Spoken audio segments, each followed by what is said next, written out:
On what did you base your prediction that the steel strike will continue on through the first of the year? No, what I said was that I was very much afraid that the administration was going to impose the 80-day injunction and break the strike through the powers granted to them by the National Emergency Section of the Taft-Hartley Act. I'm very much opposed to the whole procedure which the administration has followed in the steel strike. They have aided and abetted the companies in what I would consider their refusal to bargain. And if they do impose the injunction, it will mean that the steel companies will end this year with the greatest profits they've ever made in history. That all that would have happened would be that the workers will have lost 3 months of very much needed pay, and they will be faced with the problem of continuing the strike in the winter. So I want to say very clearly that I think that the conduct by this administration of this great national difficulty, I think, has been completely lacking in objectivity and fairness. And finally, one matter that's sort of dear to the hearts of those of us in this area. Had you been in favor of the St. Lawrence Seaway development from the very outset, being an East Coast resident? Well, I did, and I supported and spoke for it in 1954 in the Senate.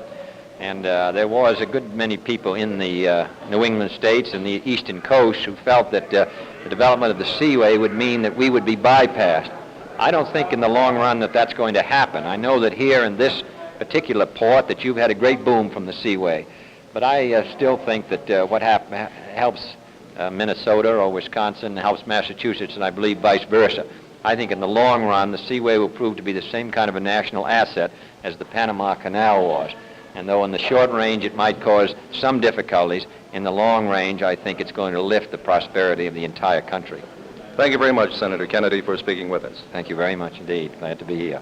The many things you're going to see in the parade tomorrow morning will be a number of beautiful queens here from various parts of the Midwest. Among them, one of the very prettiest that we have in our studio here tonight, Diane Schroeder, Miss Princess K of the Milky Way. Hi, Diane. Hello. Nice to have you in the city of Duluth. Why, thank you very much. It's so nice to be here. Is this your first visit?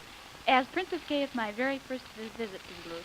Fine. And you'll be riding on what kind of a vehicle tomorrow? Well, there's the convertible, which has the sign Princess K of the Milky Way on it, and that's what I'll be riding in. Very good. We hope you have a chance to go out into our harbor and, of course, have a chance, too, to meet Wyatt Earp. Oh, yes, I've heard he's going to be here. As we drove in tonight, the lake looked very beautiful. I'd like to have a ride around on it. We certainly hope you get the chance. And thank you very much for stopping in. I thank you so much.